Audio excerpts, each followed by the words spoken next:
RAB ৯ সিলেটের অভিযানে শফিক ডাকাতের অন্যতম প্রধান সহযোগী আব্দুল কাদির ও র্যাব সদস্যদের উপর আক্রমণকারী অন্যান্য 4 সদস্য গ্রেপ্তার এবং তাদের হেফাজত থেকে একটি রামদা, একটি চাকু, একটি হুইল সদৃশ্য মরণাস্ত্র এবং 2টি লোহার রড উদ্ধার। Rapid action battalion RAB elite force হিসেবে আত্মপ্রকাশের সূচনা লগ্ন থেকেই বিভিন্ন রকমের নৃশংস এবং ঘৃণ্যতম অপরাধ, বিশেষ করে ধর্ষণ, অপহরণ, মাদক উদ্ধার, মানব পাচার, হত্যা মামলা, সন্ত্রাসী, চাঁদাবাজি, জঙ্গি দমন, অবৈধ উদ্ধার ও ছিনতাইকারী সহ বিভিন্ন অপরাধীদের গ্রেপ্তারে অগ্রণী ভূমিকা পালন করে আসছে। যে কোনো ধরনের সহিংসতা প্রতিরোধে র্যাবের প্রতিটি সদস্য প্রতিজ্ঞাবদ্ধ হয়ে জনসাধারণের জন্য একটি নিরাপদ এবং বাসযোগ্য সমাজ তথা দেশ বিনির্মাণে নিরলসভাবে কাজ করে যাচ্ছে।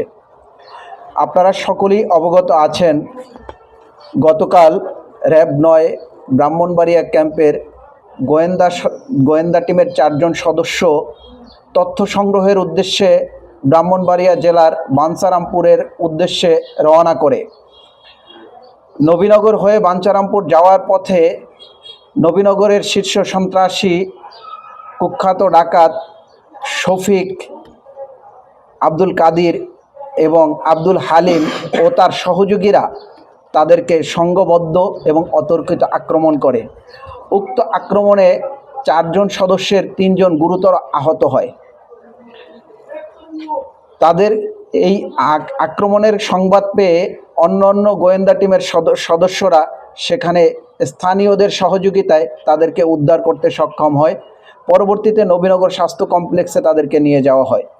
বর্তমানে তারা 3 জন চিকিৎসাধীন অবস্থায় আছে, তারা গুরুতর আহত।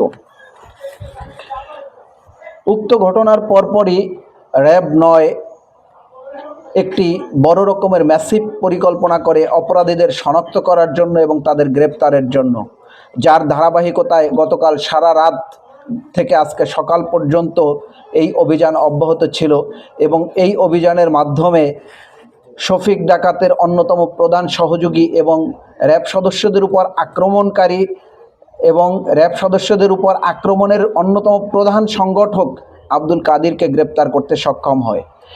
এছাড়াও র্যাব সদস্যদের উপর আক্রমণে সরাসরি অংশগ্রহণকারী আব্দুর রহিম, রহমান প্রকাশ, অপু, নূর আলমকে গ্রেপ্তার করতে সক্ষম হয়। এছাড়াও উক্ত ঘটনার একজন সহযোগী, একজন নারী সানোয়ারা বেগমকে গ্রেপ্তার করতে সক্ষম হয়। গ্রেপ্তারের পাশাপাশি ওই এলাকায় অভিযান চালিয়ে তাদের হেফাজত থেকে দেশীয় অস্ত্র, একটি রামদা, একটি হুইল সদৃশ্য একটি মারাত্মক অস্ত্র এবং একটি চাকু, 2টি রড উদ্ধার করতে সক্ষম হয়। এই বিষয়ে এই ঘটনায় আইনগত প্রক্রিয়া, নবীনগর থানায় আইনগত ব্যবস্থা প্রক্রিয়াধীন আছে। 5 আগস্টের পর থেকে যখন আইনশৃঙ্খলা পরিস্থিতি নাজুক অবস্থায়, তখন থেকেই র্যাবের প্রতিটি সদস্য নিরলসভাবে পরিশ্রম করে যাচ্ছে আইনশৃঙ্খলা পরিস্থিতিকে স্বাভাবিক করার জন্য। বর্তমান পর্যন্ত এই চেষ্টা অব্যাহত আছে।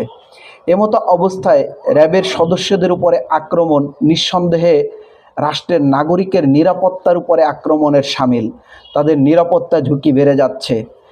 এই বিষয়ে র্যাবের প্রতিটি সদস্য দৃঢ় প্রতিজ্ঞাবদ্ধ যে অপরাধীদেরকে এবং সন্ত্রাসীদেরকে চিহ্নিতকরণ, তাদের শনাক্তকরণ এবং তাদেরকে গ্রেপ্তারপূর্বক আইনের আওতায় নিয়ে আসতে দৃঢ় প্রতিজ্ঞ এবং আমরা এই কাজটি সবসময় চলমান রাখব।